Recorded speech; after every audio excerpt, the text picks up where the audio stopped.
Uncle Jay, anong ulam? Magandang araw mga kaanakan at pamangkin.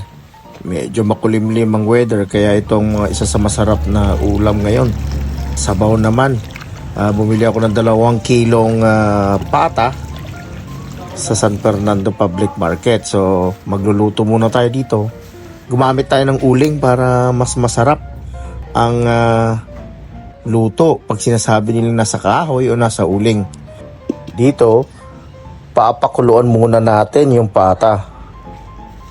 Naglagay na ako dyan ng mainit na tubig para mas mabilis na kumulo. Tatanggalin lang naman natin yung mga impurities niya kahit mga ilang minuto lang pakuluan. Dahil lulutuin pa rin natin yan mamaya. So dito, kumukulo na siya, hinalo lang ng konti at saka natin tatanggalin mula doon sa pagkakulo.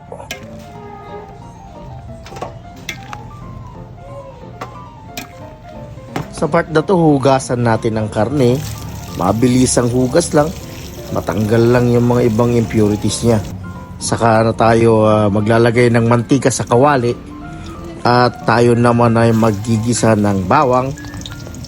Tapos susunod natin dyan yung sibuyas at saka luya. Yung luya dyan medyo na blender yan, kaya yun ang ginamit ko kasi yun ang available. Tapos binalik ko ulit yung pata at saka ko naman isinipot sa dyan para maluto naman na maayos.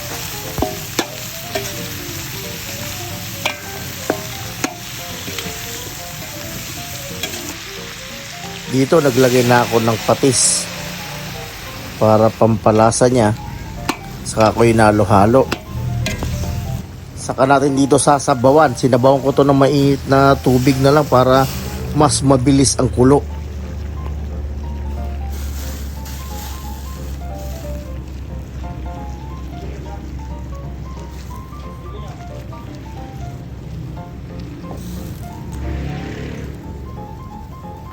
So dito tatakpan lang natin to at hayaan natin kumulo. Magic, ang bilis kumulo. Ngayon bilalagyan natin ng paminta. Lalagyan natin ito ng beef cubes. Okay lang naman kung pork cubes pero mas malasa pag beef cubes. Dito video muna si Uncle Jay pampalipas oras habang hinihintay kumulo. Ito naman yung mga sahog kanina. Meron din tayong sili na green dyan, pechay, saba at saka yung yellow corn. Ito kumulo na, lalagay na natin itong yellow corn, sweet corn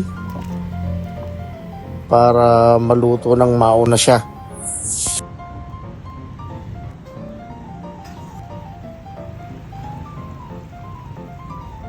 Nung malambot na yung yellow corn, sinunod na natin yung saba.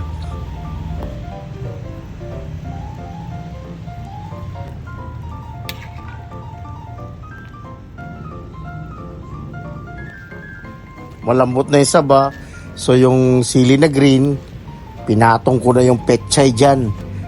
Nagtataka kayo siguro bakit maraming pechay, kasi marami kaming kakain, nasa 15 na katao. Kaya minsan ang ganyan ang luto namin araw-araw. Tinakpan ko lang ng ilang minuto, saka binuksan ko na. Ayan, luto na yung pechay. Pwede na tayong kumain.